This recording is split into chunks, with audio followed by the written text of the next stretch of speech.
Olá, meus irmãos, a paz do Senhor a todos, que Deus abençoe aí grandemente a sua vida, a sua casa, a sua família e o seu ministério.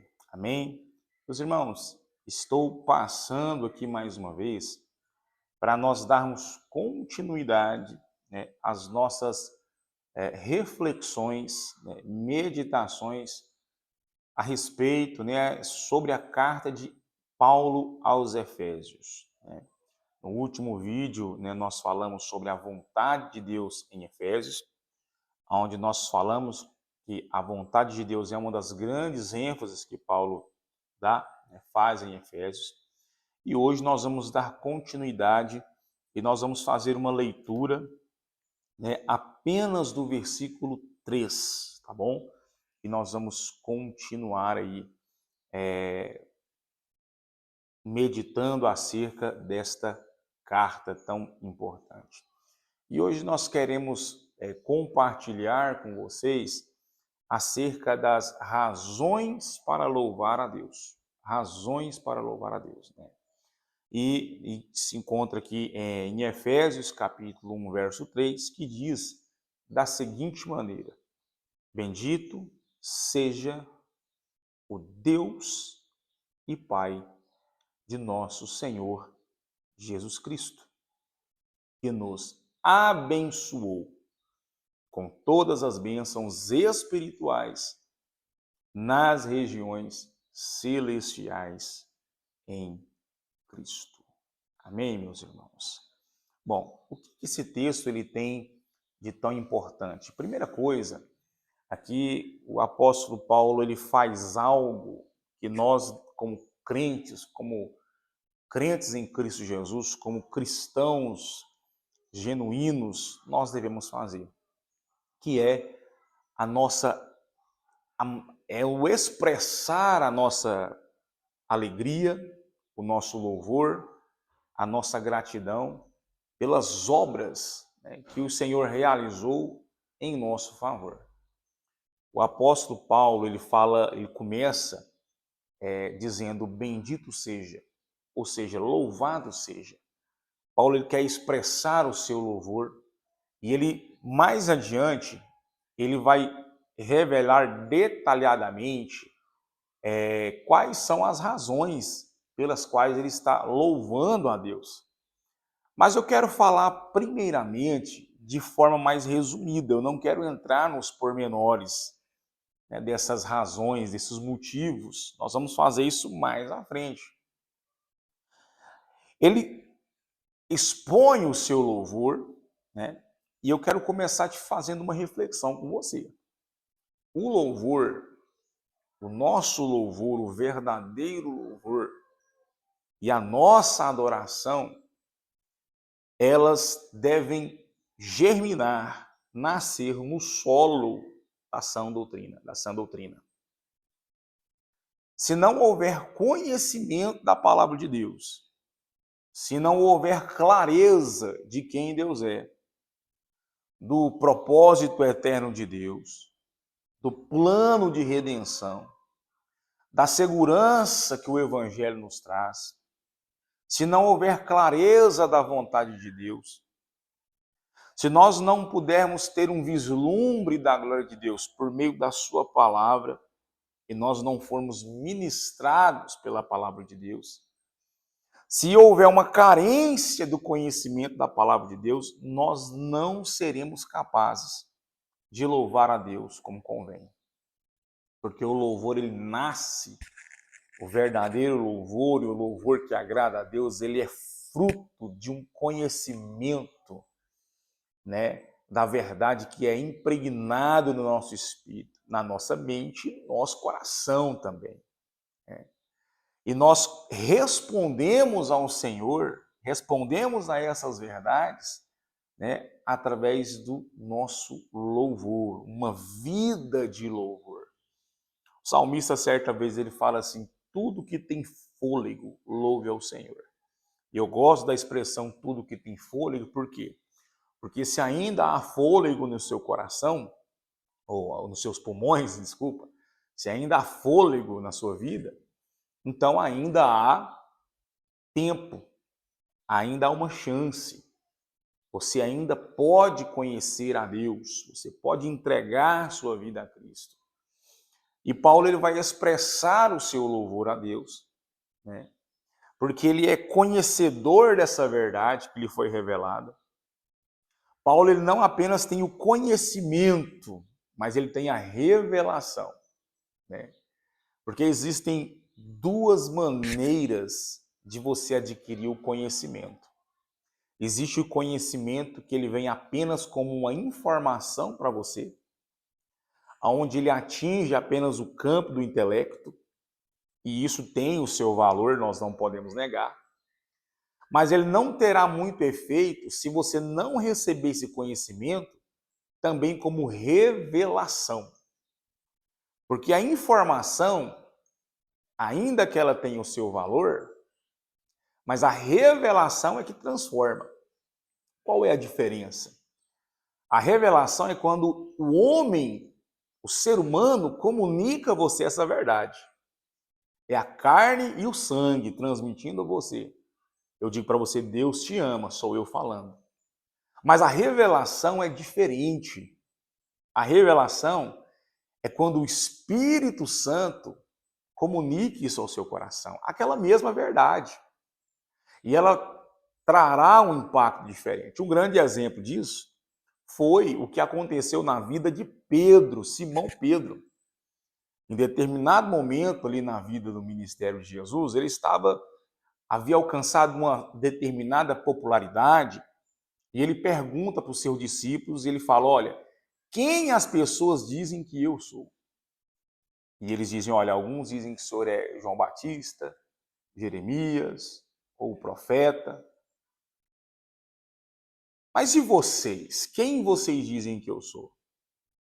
E Pedro, ele cheio da revelação de Deus, ele fala, pois eu digo que tu és o Cristo, o Filho do Deus vivo. E como Jesus, meus irmãos, reage a essa resposta de Pedro? Ele diz, olha, bem-aventurado tu és, Simão, porque não foi a carne, não foi o sangue que te revelou essa verdade, mas foi o Espírito do meu Pai. Ou seja, Pedro agora ele não tinha apenas uma informação de quem Jesus era, mas ele tinha a revelação. Infelizmente, nós temos muitas pessoas que têm muitas informações, né? A teologia hoje ela é muito acessível, né? Nós temos muitos livros, muitos professores, ensinadores, mas a revelação é algo completamente diferente. Isso me faz lembrar do que João Batista falou. João Batista falou assim, ó, virá alguém muito maior que eu. Eu vos batizo com água, mas ele vos batizará com o Espírito Santo. Ou seja, João Batista compreendia o que ele realmente podia oferecer às pessoas. E havia algo que só Deus, só Cristo pode dar às pessoas, que é o Espírito Santo, esse espírito de revelação, de poder e entendimento. E esse é o espírito que transforma, ele sai do âmbito da informação e agora é revelação para nós. Paulo, quando ele está louvando a Deus, ele não era apenas um homem muito bem informado, né, de quem Jesus era, ele conhecia. Ele tinha revelação, seus olhos espirituais foram abertos. E isso resultará aqui em um grande louvor para a sua vida. A adoração, o louvor genuíno nasce aí. Por que muitas vezes, irmãos, nós estamos na igreja e nós vemos aqueles louvores vazios, frios. Aquela pessoa, a maneira como ela expressa a sua fé, ela não contagia, ela não comunica nada, né? Porque ela só tem uma informação, ela não tem a revelação, né? E Paulo ele fala: bendito seja Deus e Pai de nosso Senhor Jesus Cristo. E Paulo ele sempre atrelou a pessoa de Deus, a pessoa de seu Filho amado Jesus. O que distingue o nosso Deus dos demais, porque você fala, irmão, se você falar de Deus, Você fala esse nome Deus por aí, todo mundo, né? Não, porque Deus é tudo na minha vida, não é?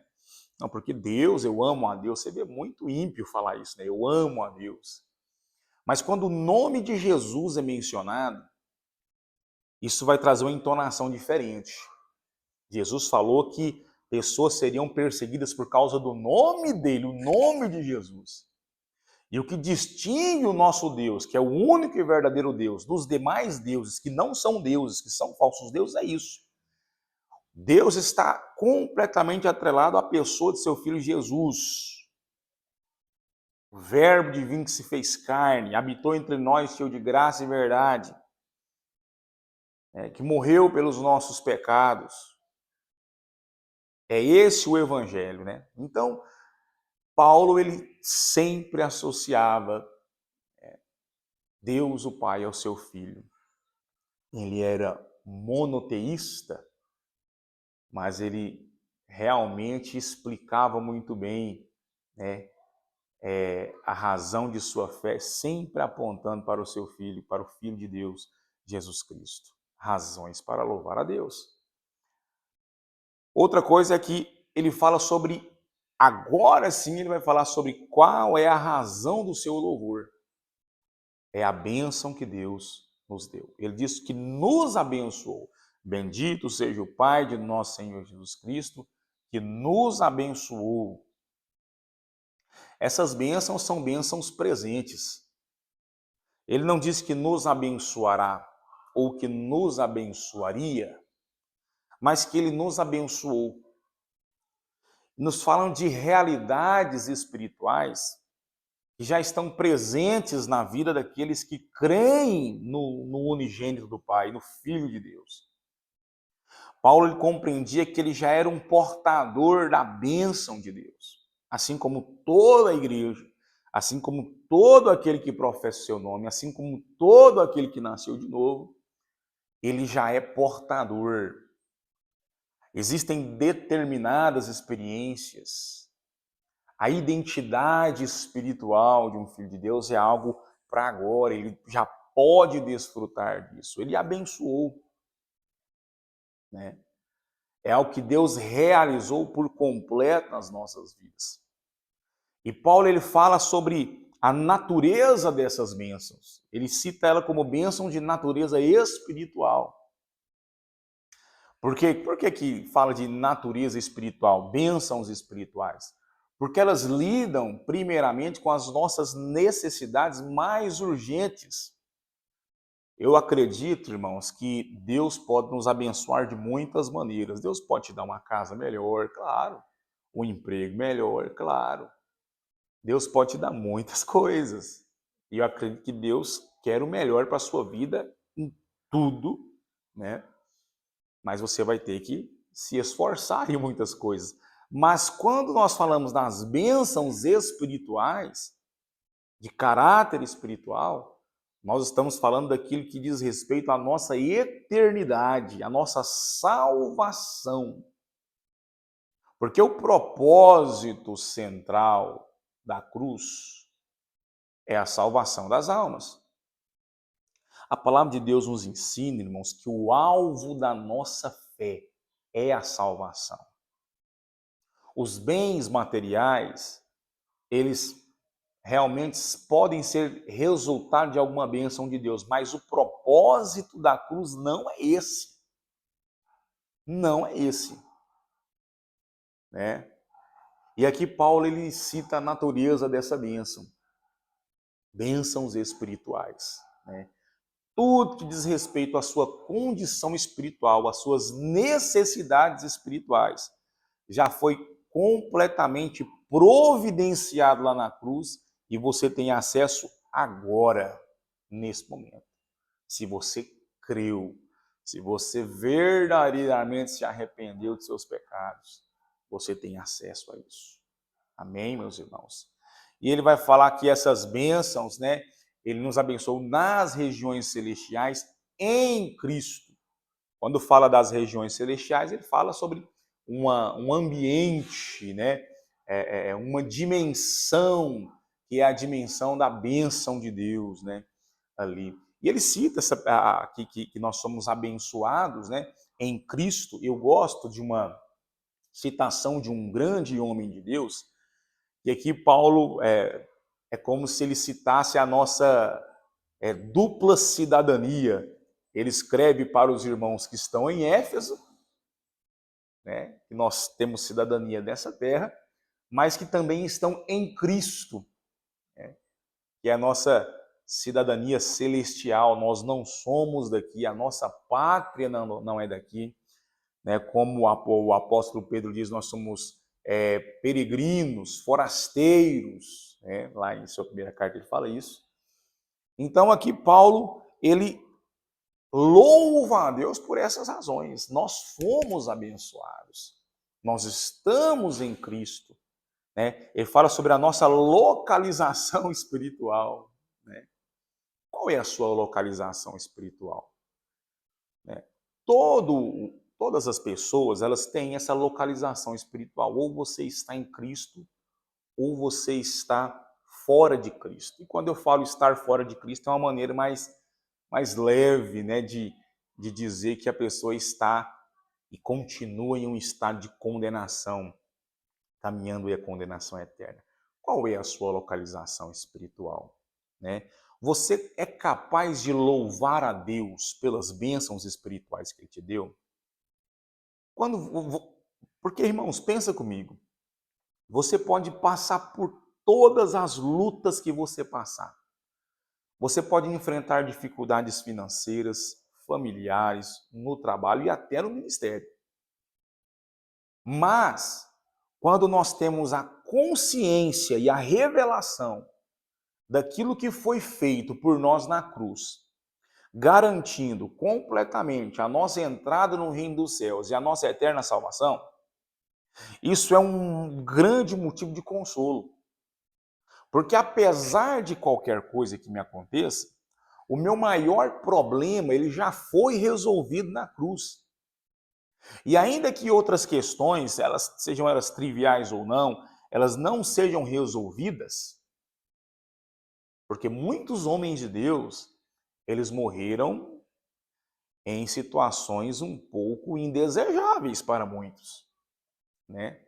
Mas eles tinham uma consciência de sua eternidade ao lado do Senhor. Não é verdade?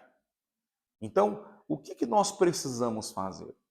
Nós precisamos aprender, desenvolver e praticar a disciplina do louvor a Deus por suas bênçãos espirituais que nos foram derramadas, né? Eu amo ali aquela fala de Jó, que mesmo tendo perdido quase tudo, ele perde sua mulher não, ele perde seus filhos, seus bens, ele é muito mal interpretado pelos seus amigos, né? Ele perde a sua saúde. Jó, ele lança uma fala, que deve ser a fala de todo cristão, baseado nisso que nós acabamos de meditar. Ele diz, eu sei que o meu Redentor vive, e um dia ele se levantará sobre a terra para julgar a minha causa.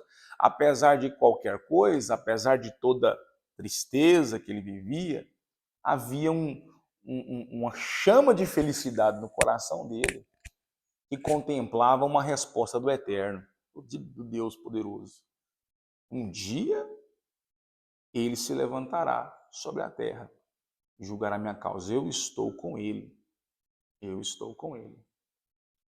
Quando nós adquirimos essa mentalidade, nós somos pessoas realmente mais felizes, né?